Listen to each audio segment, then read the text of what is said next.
I am back at my apartment, smelling like iodine and medical tape. I went to Mira's after the precinct. She cleaned the cut on my cheekbone, put a bandage on it, and made me a cup of black tea. I love my sister deeply. We survived a war together. We were raised by a liquor-infused mannequin and a mammal spider.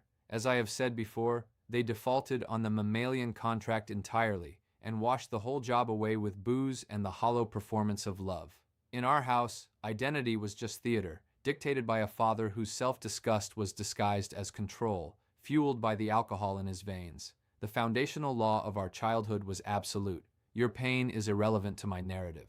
Sitting on her couch, watching her carry the iodine back to the bathroom, I felt a massive, irrational surge of affection. I reached into my front left pocket. My fingers closed around the $40,000 diamond. I was going to pull it out and set it on the coffee table. I was going to give her the entire asset, right there, just for existing. But I did not. I let go of the stone and took my hand out of my pocket empty.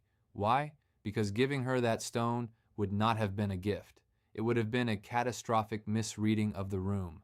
In the house where we grew up, love was a volatile, transactional market. If you ever got a rare moment of safety, the old wiring demanded you immediately pay a massive premium to lock it in before the market crashed. My nervous system felt safe on her sofa, and the fortress immediately started building. She is being kind. Liquidate your net worth to secure the position before she changes her mind. I did not pull the stone out because Mira did not require a $40,000 deposit to keep pouring the tea. The room was already safe. I left the stone in the dark. Lesson 3. Reading the regime. In the markets, you do not declare a risk on environment because you feel brave today. You read the regime. You look at the actual data. Is money flowing? Is the system stable?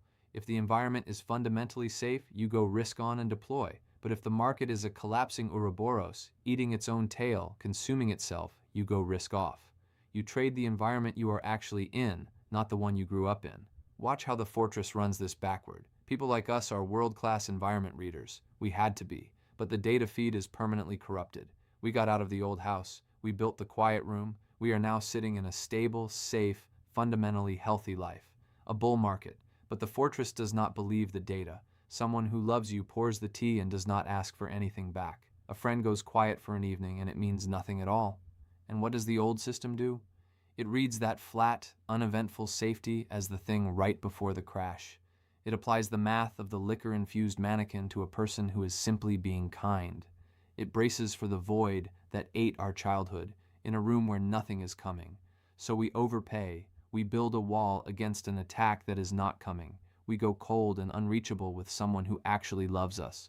Or we swing the other way and try to hand over a $40,000 diamond just to buy an hour of safety from a person who was giving it away for free. Either way, we are pricing a hostage negotiation into a cup of tea. Here is the system override. You have to update the data feed. The environment has changed. You are not in the house anymore, where your softness got consumed by the people who were supposed to protect you. Look around the actual room. Read the present-day environment, not the childhood one.